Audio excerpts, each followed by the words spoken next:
श्री विपिन जी। अध्यक्ष महोदय, मेरा प्रश्न क्रमांक 611। माननीय मंत्री जी। माननीय अध्यक्ष जी, उत्तर पटल पर रखा गया है। विपिन जी पूरक प्रश्न करें। माननीय अध्यक्ष महोदय, मेरा प्रश्न था पत्रकार सुरक्षा कानून को लेकर।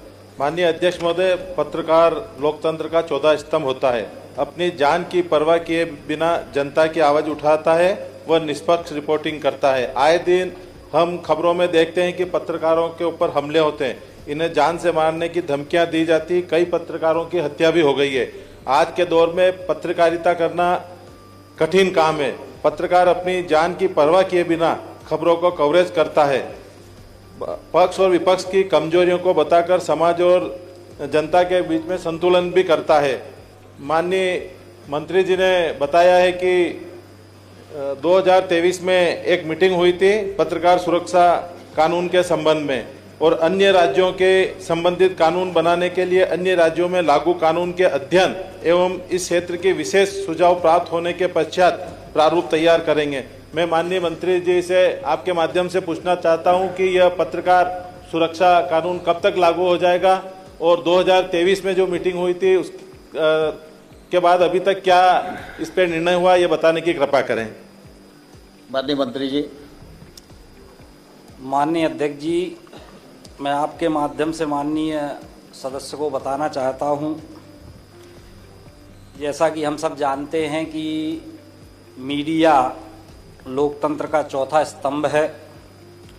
भारत के संविधान में भी स्वतंत्रता के अधिकार के अंतर्गत प्रेस को अभिव्यक्ति की स्वतंत्रता प्रदान की गई है।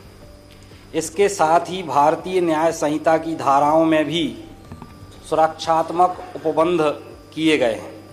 लोकप्रिय मुख्यमंत्री डॉक्टर मोहन यादव जी के नेतृत्व में हमारी सरकार पत्रकारों की समुचित सुरक्षा और सम्मान के लिए प्रतिबद्ध है।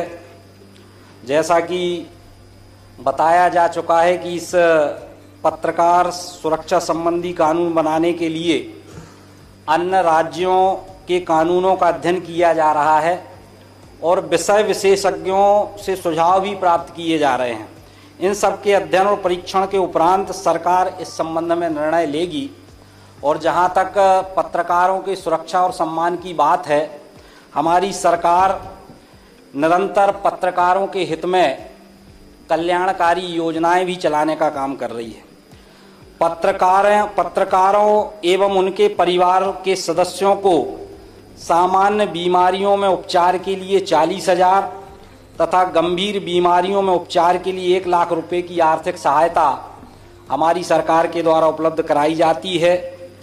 मान्यता प्राप्त श्रमजीवी पत्रकारों की मृत्यु होने पर आश्रित परिवार को 4 लाख रुपए तक की आर्थिक सहायता उपलब्ध कराने का प्रावधान है।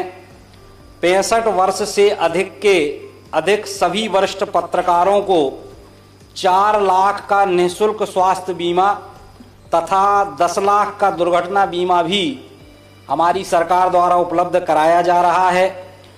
60 वर्ष और उससे अधिक के पत्रकारों को 20,000 की सम्मान निधि प्रतिमाह प्रदान करने का काम हमारी सरकार कर रही है। सम्मान निधि प्राप्त करने वाले पत्रकारों की मृत्यु की स्थिति में आश्रित पति पत्नी को 8 लाख रुपए की सहायता देने का भी प्रावधान है।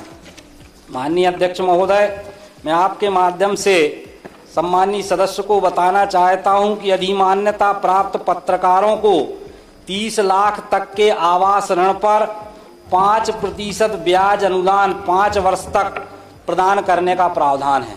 तो कुल मिला के हमारी सरकार निरंतर पत्रकारों के हित में काम भी कर रही है और पत्रकारों की सुरक्षा और सम्मान के लिए पूर्णतः प्रतिबद्ध है। ये मैं माननीय सदस्य को आपके माध्यम से बताना चाहता हूँ। माननीय अध्यक्ष महोदय, आपके माध्यम से जल्दी करो, सेकंड बचे हैं। मंत्री जी से जानना चाहता हूँ, और मेरा प्रश्न था कि ये कानून कब तक आप बना देंगे। माननीय मंत्री जी कुछ कहना चाहते हैं।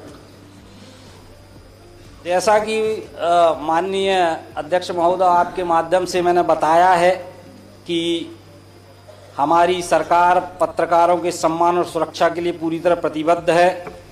पत्रकार सुरक्षा बाकी कानून के संबंध माननीय मंत्री जी, में प्रशासनिक स्तर मंत्री पर जी, शेष उत्तर सदस्य को अवगत करा देना। प्रश्नकाल समाप्त हो। कमेंट में अपनी राय बताइए। अब हर नागरिक बनेगा रिपोर्टर। जो भी खबर आप तक पहुंचे, हमें तुरंत व्हाट्सएप करें।